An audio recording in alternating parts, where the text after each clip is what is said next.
Welcome to one nation Telugu news. ముందుగా headlines చూద్దాం. One nation one election ప్రతిపాదనకు కేంద్ర cabinet ఆమోదం. కేంద్ర కేబినెట్ ముందుకు రామ్నాథ్ కోవింద్ కమిటీ సిఫార్సులు. కేబినెట్ ఆమోదం తెలిపినట్టు చెబుతున్న కేంద్ర ప్రభుత్వ వర్గాలు. త్వరలోనే బిల్లు పార్లమెంట్ ముందుకు వెళ్లే అవకాశం.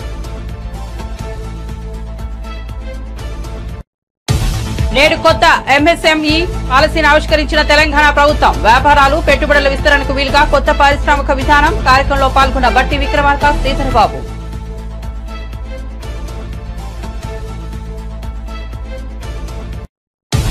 సీఎం చంద్రబాబు అధ్యక్షతన ఏపీ కేబినెట్ భేటీ. సమావేశం వివరాలను మీడియాకు తెలిపిన మంత్రి పార్థసారథి. వాలంటీర్ల కాలపరిమితి గతేడాదే ముగిసిందని వెల్లడి. కానీ జగన్ వాలంటీర్ల సర్వీస్ ను పొడిగించలేదని ఆరోపణ. చంద్రబాబు తగిన నిర్ణయం తీసుకుంటారని స్పష్టీకరణ. వాస్తవాలు మాట్లాడితే ఉగ్రవాది అంటారా అన్న షర్మిల. రాహుల్ గాంధీని టెర్రరిస్ట్ అన్న బీజేపీ నేతలు. విజయవాడలో కాంగ్రెస్ పార్టీ ధర్నా. బీజేపీ మతతత్వ పార్టీ అంటూ షర్మిల విమర్శలు.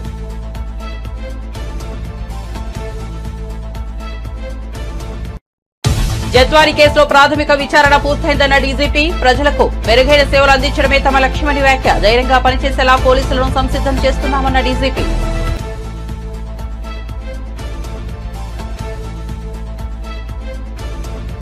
బీఆర్ఎస్ పార్టీకి షాక్ ఇచ్చిన హైకోర్టు. నల్గొండలోని బీఆర్ఎస్ పార్టీ కార్యాలయాన్ని కూల్చేయాలని హైకోర్టు ఆదేశం. కూల్చివేతలకు 15 రోజుల గడువు విధింపు. బీఆర్ఎస్ కు 1 లక్ష జరిమానా.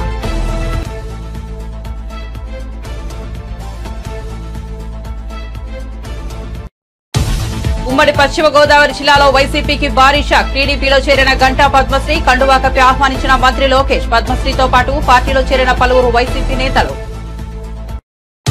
ఇక వార్త వివరాల్లోకి వెళ్తే సూక్ష్మ, చిన్న, మధ్య తరహా పరిశ్రమలకు నూతన పాలసీని సీఎం రేవంత్ రెడ్డి ఆవిష్కరించారు. దీనిని తయారు చేసే క్రమంలో రాష్ట్ర జీడీపీ, ఉపాధి కల్పన, ఎగుమతులు, కొత్త ఆవిష్కరణలు వంటి అంశాల్లో ఎంఎస్ఎంఈ ప్రదర్శనను విశ్లేషించి రూపొందించినట్లు అధికారులు తెలిపారు. బుధవారం మాదాపూర్ శిల్పకళా వేదికగా ఎంఎస్ఎంఈ పాలసీని సీఎం విడుదల చేశారు. ఈ కార్యక్రమంలో రేవంత్ రెడ్డితో పాటు డిప్యూటీ సీఎం బట్టి విక్రమార్క, మంత్రి శ్రీధర్ బాబు పాల్గొన్నారు. తెలంగాణ రాష్ట్రంలో వ్యాపారాలు పెట్టుబడుల విస్తరణకు వీలుగా పరిశ్రమల అవసరాలు, ప్రయోజనాలకు అనుగుణంగా నూతన పారిశ్రామిక విధానాన్ని రూపొందిస్తామని సీఎం ఇప్పటికే పలు సందర్భాల్లో ప్రకటించిన సంగతి తెలిసిందే. అమెరికాలో వ్యాపార అవకాశాలన్నీ తెలంగాణ రాష్ట్రంలో కూడా ఉన్నాయని, చైనాకు ప్రత్యామ్నాయంగా ఎదగాలనే సంకల్పంతో నూతన పారిశ్రామిక విధానాన్ని తీసుకురాబోతున్నామని గతంలో ముఖ్యమంత్రి రేవంత్ రెడ్డి ప్రకటించారు.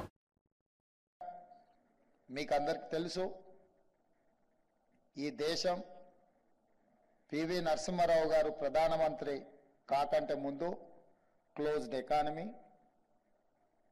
దేశం యొక్క ఆర్థిక పరిస్థితి దెబ్బతింటున్న సందర్భంలో దేశ ప్రధానమంత్రిగా పివి నరసింహారావు గారు బాధ్యతలు చేపట్టిన తర్వాత ఓపెన్ ఎకానమీకి వారు పునాదులు వేయడం జరిగింది.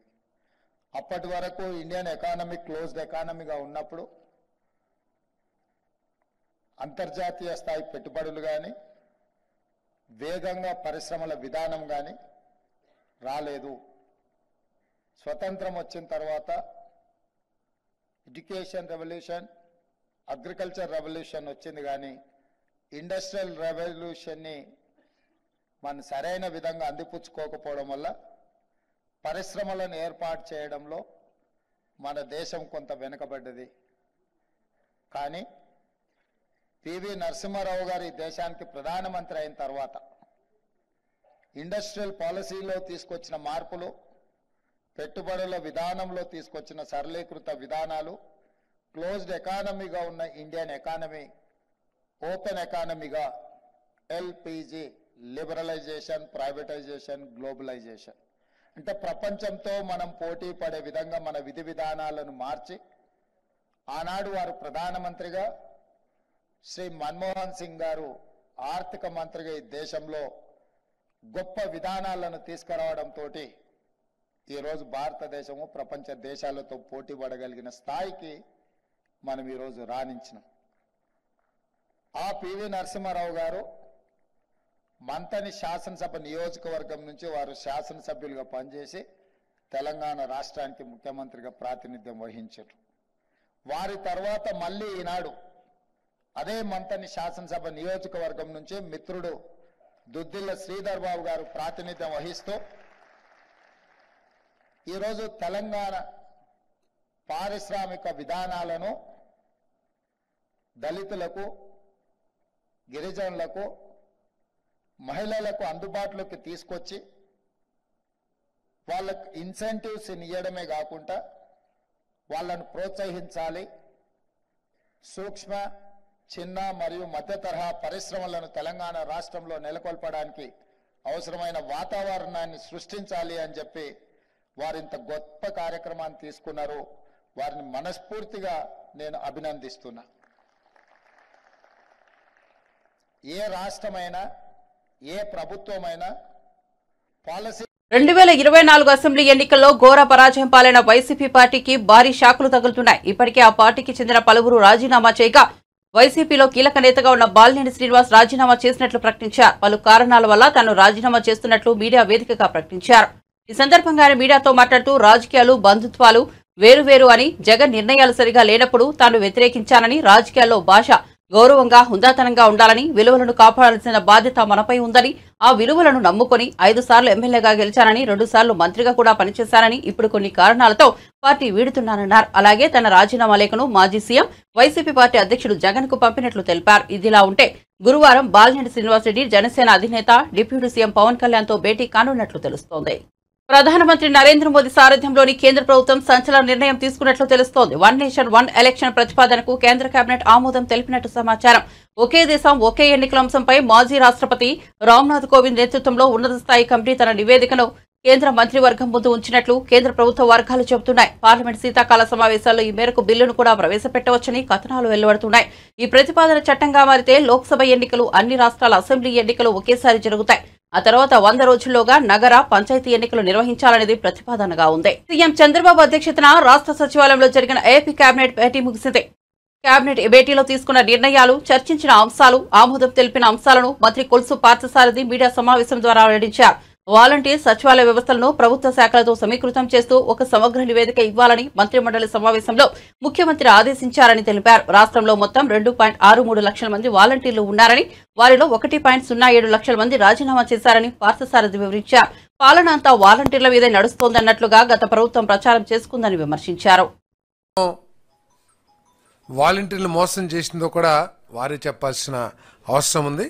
ఏదేమైనా కూడా సమగ్రమైన రిపోర్ట్తో రమ్మని చెప్పేసి ముఖ్యమంత్రి గారు మంత్రిమండలి ఆదేశించడం జరిగింది. సంబంధిత శాఖని తప్పకుండా తర్వాత నెక్స్ట్ వారి గురించి తగు నిర్ణయం తీసుకుంటుందని చెప్పేసి కూడా మనం చేస్తాను. అదేవిధంగా జీవో నెంబర్ 6 and 7 సచివాలయం ఉద్యోగస్తులకి, వాలంటీర్లకి ప్రతి నెల 200 రూపాయల ఆర్థిక సహాయం చేయబడింది. దేనికోసమంటే న్యూస్ పేపర్ కొనుక్కోవటం కోసం. న్యూస్ పేపర్ కొనుక్కోవటం కోసం 200 రూపాయలు ప్రతి ఒక్కరికి కూడా ఆర్థిక సాయం చేయడం జరిగింది. ఆ జీవోని ఈరోజు విత్డ్రా చేసుకోవడం కూడా జరిగిందని చెప్పేసి మనం చేస్తాం. ఎందుకంటే సోషల్ మీడియా ద్వారా ఏ వార్తకైనా సరే యాక్సెస్ ప్రతి ఒక్కరికి కూడా ఉంటుంది. ప్రత్యేకంగా వీళ్ళంతా ఉద్యోగస్తులు కాబట్టి అది పెద్ద సమస్య కాదు. సోషల్ మీడియాలో అన్ని పేపర్లు అందుబాటులో ఉంటున్నాయి, అన్ని వార్తలు అందుబాటులో ఉంటున్నాయి. అంతేకాకుండా ఇక్కడ సంవత్సరానికి 102 కోట్ల రూపాయలు ఖర్చు చేయడం జరిగింది. ఈ 102 కోట్ల ద్వారా మాకున్న సమాచారం ఏంటంటే కేవలం ఒకే ఒక పత్రికని కొనడం జరిగిందని చెప్పేసి చెబుతా ఉన్నారు. ఈ విధంగా ఏ విధంగా ఇటువంటి ఉత్తర్వులు ఇచ్చారు, ఈ 102 కోట్లు ఏ పత్రికకి లబ్ధి చేకూరింది, ఉద్దేశపూర్వకంగా జరిగిందా లేకపోతే ఏ విధంగా జరిగింది? ఎందుకంటే మాకున్న సమాచారం ఏ ఇతర పత్రికను కూడా ఈ సచివాలయ ఉద్యోగస్తులు కానీ ఈ వాలంటీర్లు కానీ కొన్నట్లు ఎక్కడ సమాచారం లేదు. కాబట్టి ఏ విధంగా జరిగింది, మోడస్ ఆపరేషన్ ఏంటి, ఎందుకు ఇచ్చారు, దీని ద్వారా ఈ సంవత్సరానికి 102 కోట్ల రూపాయలు ఏ పేపర్కి లేతే ఏ మీడియాకి లబ్ధి చేకూరిందో కూడా సమగ్రమైన సమాచారాన్ని అందించమని చెప్పేసి కూడా చెప్పడం జరిగిందని చెప్పేసి, రిపోర్ట్ ఇవ్వమని చెప్పేసి ఆదేశించడం కూడా జరిగిందని చెప్పేసి మనం చేస్తాను. అదేవిధంగా భోగాపురం ఇంటర్నేషనల్ ఎయిర్పోర్ట్ని దాని పేరు మార్చి మహనీయుడు అల్లూరి సీతారామరాజు ఇంటర్నేషనల్ ఎయిర్పోర్ట్గా పేరు పెట్టడం కోసం ఆమోదించడం జరిగింది. ఆ పేరు మార్పు కోసం ఉభయ సభల ముందు కూడా ఈ విషయాన్ని ప్రవేశపెట్టి తద్వారా సభల ద్వారా కేంద్ర ప్రభుత్వాన్ని కూడా పేరు మార్చడం కోసం రిక్వెస్ట్ చేయడానికి తీర్మానించడం జరిగిందని చెప్పేసి మనం చేస్తాను. అదేవిధంగా కూటమి యొక్క మొట్టమొదటి 100 రోజులు పరిపాలనలో భాగంగా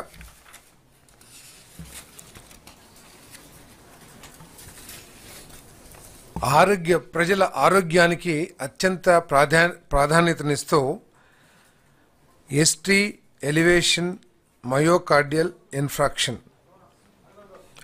STEMI Mumbai heroine Jethwani case ప్రకంపనలు సృష్టిస్తున్న సంగతి తెలిసిందే. ఈ కేసు నేపథ్యంలో 3 ఐపీఎస్ అధికారులు ఏపీ ప్రభుత్వం సస్పెండ్ చేసింది. మరోవైపు ఈ అంశంపై ఏపీ డీజీపీ ద్వారకా తిరుమలరావు స్పందిస్తూ జత్వాని కేసులో ప్రాథమిక విచారణ పూర్తయిందని, ఈ కేసులో ఇంకా లోతైన విచారణ జరగాల్సి ఉందని చెప్పారు. ప్రజలకు మెరుగైన సేవలు అందించడమే తమ లక్ష్యమని అన్నారు. లైంగిక దాడులు నివారించడం కోసం ప్రజల్లో అవగాహన కల్పిస్తున్నామని చెప్పారు. ఏలూరులో మీడియాతో మాట్లాడుతూ ఆయన ఈ వ్యాఖ్యలు చేశారు.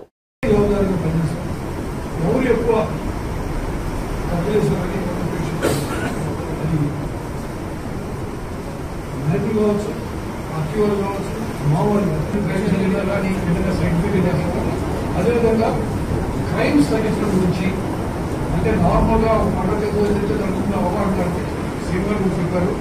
ప్రజల నుంచి కూడా అవసరమైన సలహా తీసుకోండి, సజెషన్స్ ఏదైనా సలహాలు తీసుకుని మీరు చెప్పినా కూడా ఆ దృష్టిలో తీసుకున్నారు. అది ఎలా ఉందని ఇన్ఫర్మేషన్ తెలుసుకోవాలి. ఏంటంటే మధ్యకాలంలో మౌంటైన్ ఎస్ఐ మారుతారు, ఇసుక మారుతారు, కొంచెం ఖచ్చితంగా మార్పు కనిపిస్తుంది. మీరు ఇక్కడ నిర్ణయం సాధించుకోవచ్చు, కొంచెం టైం పడుతుంది. మీకు ఖచ్చితంగా కనిపిస్తుంది. నిర్మూలిస్తామని చెప్పడం కూడా మొత్తం ఏపీని వ్యవసాయ రాష్ట్రంగా తయారు చేయడానికి టైం పడుతుంది. Takes time. 100 రోజులు ఏంటంటే ఫోకస్గా చేయడం. ఫర్ ఎగ్జాంపుల్ ఇది సాల్వ్ చేసేసాం, సీడీ వేసేసాం. సో దాన్ని మాట్లాడతాగా అదేవిధంగా కాలేజీని స్కూల్స్కి మొబైల్ పెట్టి ప్రధాన కార్యక్రమాలు చేస్తూ ఉన్నారు. ఫర్ ఎగ్జాంపుల్ విధంగా విజయనగరం ఎస్పీ చెప్తా ఉన్నారు, సంకల్పం అనేటువంటి ఒక ప్రోగ్రామ్ తీసుకొని జిల్లా కాలేజీ దగ్గర వెళ్ళి వాళ్ళకి అవగాహన. ఈరోజు విశాఖపట్నం ఫీల్డ్ విజిట్లో భాగంగా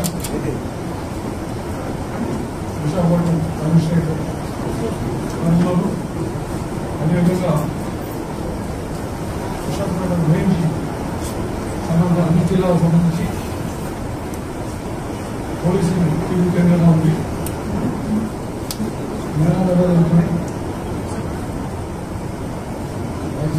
కాంగ్రెస్ పార్టీ అగ్రనేత రాహుల్ గాంధీ పెద్ద టెర్రరిస్ట్ అంటూ బీజేపీ, శివసేన పార్టీలకు చెందిన నేతలు చేసిన వ్యాఖ్యలపై ఏపీసీసీ అధ్యక్షురాలు షర్మిల మండిపడ్డారు. వీరి వ్యాఖ్యలకు నిరసనగా విజయవాడలో కాంగ్రెస్ పార్టీ ధర్నా నిర్వహించింది. ఈ కార్యక్రమంలో షర్మిల, మస్తాన్ వలి, జేడీ శీలం, కొలనుకొండ శివాజీ తదితరులు పాల్గొన్నారు. మోదీ కేడి, మోదీ కిలాడి అంటూ ఈ సందర్భంగా వీరు నినాదాలు చేశారు. షర్మిల మాట్లాడుతూ రాహుల్ గాంధీపై బీజేపీ, శివసేన నేతల వ్యాఖ్యలను ఖండిస్తున్నారని చెప్పారు. రాహుల్ గాంధీ వాస్తవాలు మాట్లాడితే టెర్రరిస్ట్ అంటారా అని ఆగ్రహం వ్యక్తం చేశారు. దేశానికి స్వాతంత్ర్యం తెచ్చిన పార్టీ కాంగ్రెస్ అని, ఉగ్రవాదులకు ఇందిరాగాంధీ, రాజీవ్ గాంధీ బలయ్యారని చెప్పారు. బీజేపీ, శివసేన మతతత్వ పార్టీలని, ఆ పార్టీ నేతలు మతం మంటలు రేపి అందులో చలి కాచుకుంటున్నారని విమర్శించారు. రాహుల్ అడిగిన ప్రశ్నలను సమాధానాలు చెప్పే ధైర్యం బీజేపీకి ఉందా అని ప్రశ్నించారు. అడుగున ఉన్న వర్గాలకు చెందిన వారు ఉన్నారు. కేంద్ర ప్రభుత్వంలో పెద్ద పెద్ద పోస్టులలో ఉన్న వాళ్ళు ఎస్సీలు, ఎస్టీలు ఎంతమంది ఉన్నారు? బీజేపీ పార్టీకి వీళ్ళ మీద ప్రేమ ఉంటే మరి ఈ వర్గాలకు చెందిన విద్యార్థుల స్కాలర్షిప్లు ఎందుకు తగ్గిస్తున్నారు? దళిత మహిళలు, ప్రభుత్వ పథకాల నుంచి లబ్ధి పొందే వాళ్ళ శాతము ఎందుకు తగ్గిస్తున్నారు? ఇదంతా చేస్తున్నది బీజేపీ పార్టీ కదా. గత 10 సంవత్సరాలలో బీజేపీ పార్టీ అధికారంలో ఉంటే దళితుల మీద జరిగిన దాడులు 15% నుంచి 32%కి పెరిగాయి. ఇది తీవ్రవాదం కాదా? బీజేపీ పార్టీ సమాధానం చెప్పాలి. కశ్మీర్ నుంచి కన్యాకుమారి దాకా వేల కిలోమీటర్లు ధైర్యాన్ని నింపడానికి, సోదర భావాన్ని నింపడానికి రాహుల్ గాంధీ గారు పాదయాత్ర చేశారు. అలాంటి రాహుల్ గాంధీ గారిని ఈరోజు ఇన్ని మాటలు అంటున్నారు. నిజానికి ఈరోజు రాహుల్ గాంధీ గారికి భయపడుతోంది బీజేపీ పార్టీ.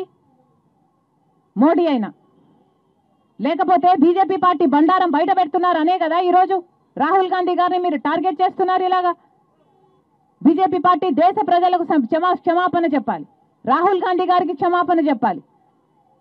బీజేపీ పార్టీ అంటేనే భారతీయ జుమ్లా పార్టీ, బీజేపీ పార్టీ అంటేనే భారతీయ జూటా పార్టీ. అలాంటిది మీరా మాట్లాడేది? మళ్ళీ చెప్తున్నాం, కాంగ్రెస్ పార్టీ డిమాండ్ చేస్తుంది రాహుల్ గాంధీ గారికి బేషరతుగా క్షమాపణలు చెప్పాలి. ఇలాంటి వ్యాఖ్యలు మళ్ళీ చేయకూడదు. వీళ్ళ మీద కఠినమైన చర్యలు తీసుకోవాలని కాంగ్రెస్ పార్టీ డిమాండ్ చేస్తుంది. ఈరోజు ఆంధ్ర రాష్ట్రం విజయవాడలో మహాత్మా గాంధీ విగ్రహం సాక్షిగా కాంగ్రెస్ పార్టీ నాయకులు, లీడర్ ఆఫ్ అపోజిషన్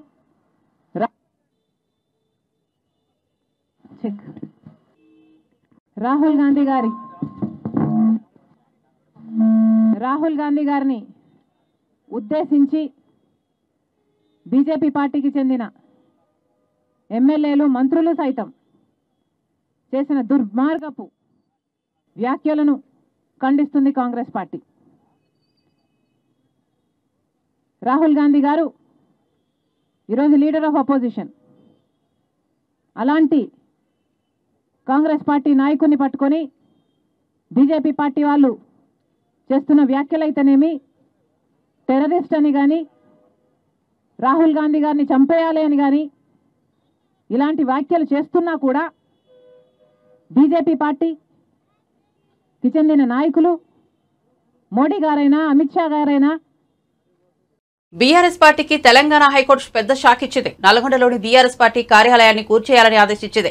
కూల్చివేతలకు 15 రోజుల గడువు కూడా విధించింది. నల్గొండలో బీఆర్ఎస్ పార్టీ కార్యాలయాన్ని ఎలాంటి అనుమతులు లేకుండానే ప్రభుత్వ భూమిలో నిర్మించారని, ఈ అక్రమ కట్టడాన్ని కూల్చివేయాలని మున్సిపల్ అధికారులను మంత్రి కోమిటిరెడ్డి వెంకటరెడ్డి ఆదేశించారు. ఈ క్రమంలో బీఆర్ఎస్ కార్యాలయాన్ని కూల్చేందుకు మున్సిపల్ అధికారులు సిద్దమయ్యారు. దీంతో బీఆర్ఎస్ పార్టీ హైకోర్టును ఆశ్రయించింది.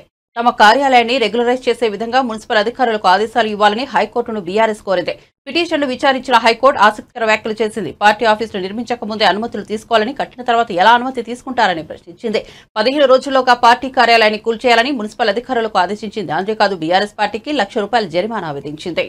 ఏపీలో టీడీపీ సారథ్యంలోని కూటమి ప్రభుత్వం ఏర్పడ్డాక వైసీపీ నాయకులు వలసబాట పడుతున్నారు. ఇప్పటికే చాలా మంది వైసీపీకి గుడ్ బై చెప్పి టీడీపీలో చేరారు.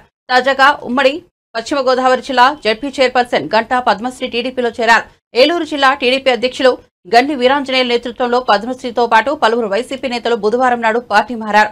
దీంతో ఉమ్మడి పశ్చిమ గోదావరి జిల్లాలో వైసీపీకి భారీ షాక్ తగిలింది.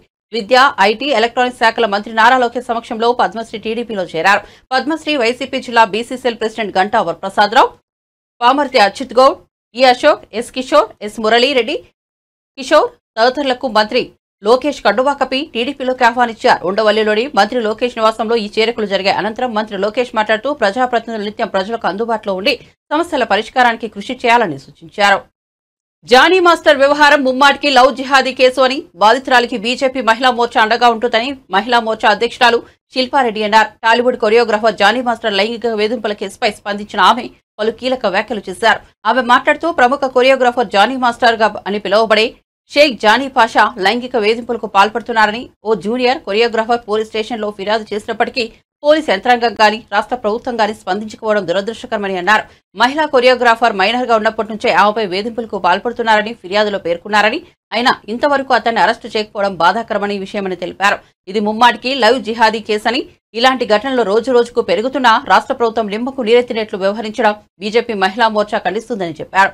ఈ ఘటనను లవ్ జిహాదీ కేసుగా పరిగణించాలని, బాధితురాలికి న్యాయం జరిగేలా చూడాలని కోరారు. అంతేకాక బాధితురాలికి న్యాయం జరిగే వరకు బీజేపీ మహిళా మోర్చా అండగా ఉంటుందని శిల్పారెడ్డి భరోసా ఇచ్చారు.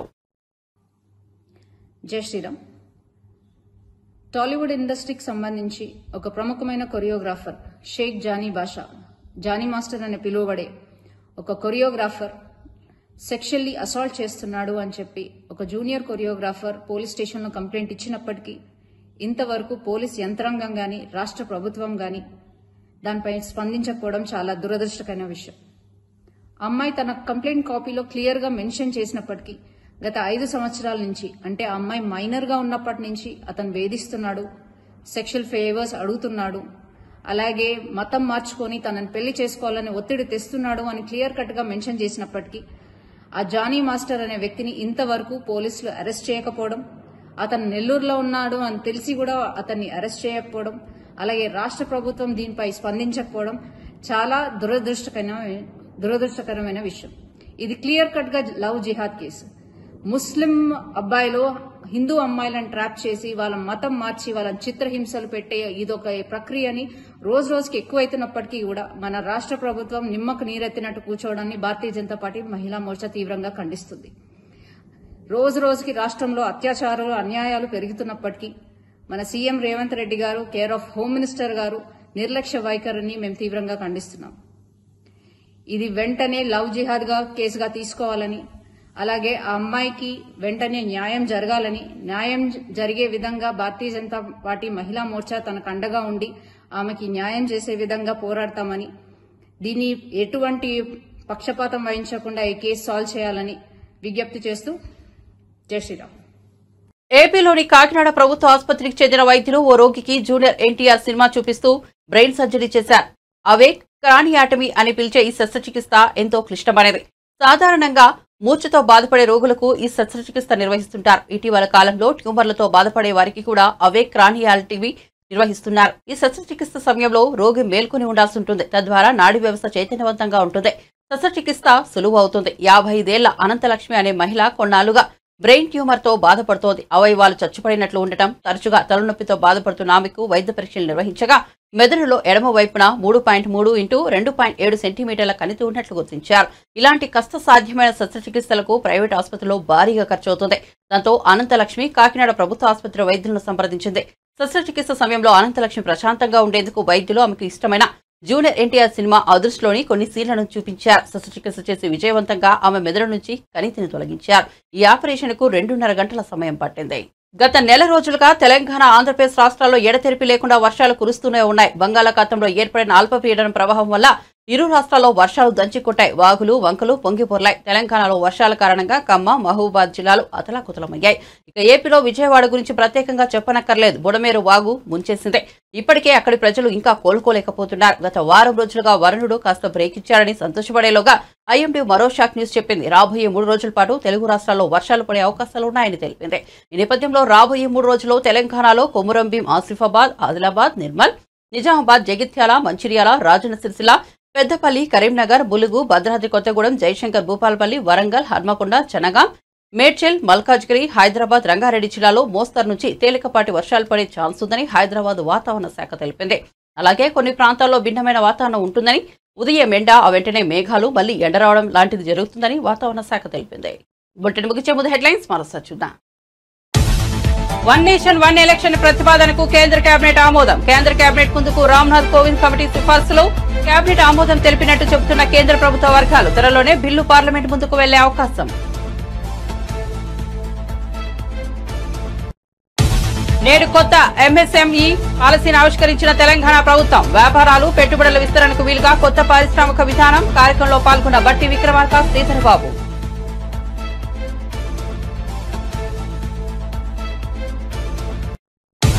సీఎం చంద్రబాబు అధ్యక్షతన ఏపీ కేబినెట్ భేటీ. సమావేశం వివరాలను మీడియాకు తెలిపిన మంత్రి పార్థసారథి. వాలంటీర్ల కాలపరిమితి గతేడాదే ముగిసిందని వెల్లడి. కానీ జగన్ వాలంటీర్ల సర్వీస్ ను పొడిగించలేదని ఆరోపణ. చంద్రబాబు తగిన నిర్ణయం తీసుకుంటారని స్పష్టీకరణ.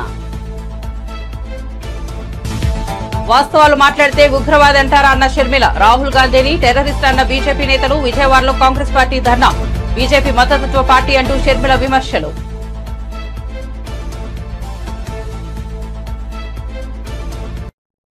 జత్వాని కేసులో ప్రాథమిక విచారణ పూర్తయిందన్న డీజీపీ. ప్రజలకు మెరుగైన సేవలు అందించడమే తమ లక్ష్యమని వ్యాఖ్య. ధైర్యంగా పనిచేసేలా పోలీసులను సంసిద్ధం చేస్తున్నామన్న డీజీపీ.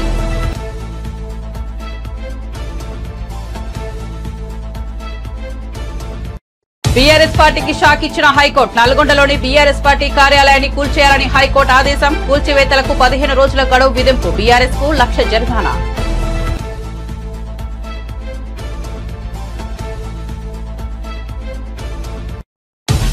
ఉమ్మడి పశ్చిమ గోదావరి జిల్లాలో వైసీపీకి భారీ షాక్. టీడీపీలో చేరిన గంటా పద్మశ్రీ. కండువాకపై ఆహ్వానించిన మంత్రి లోకేష్. పద్మశ్రీతో పాటు పార్టీలో చేరిన పలువురు వైసీపీ నేతలు. మరిన్ని అప్డేట్స్ కోసం చూస్తూనే ఉండండి వన్ నేషన్ తెలుగు న్యూస్.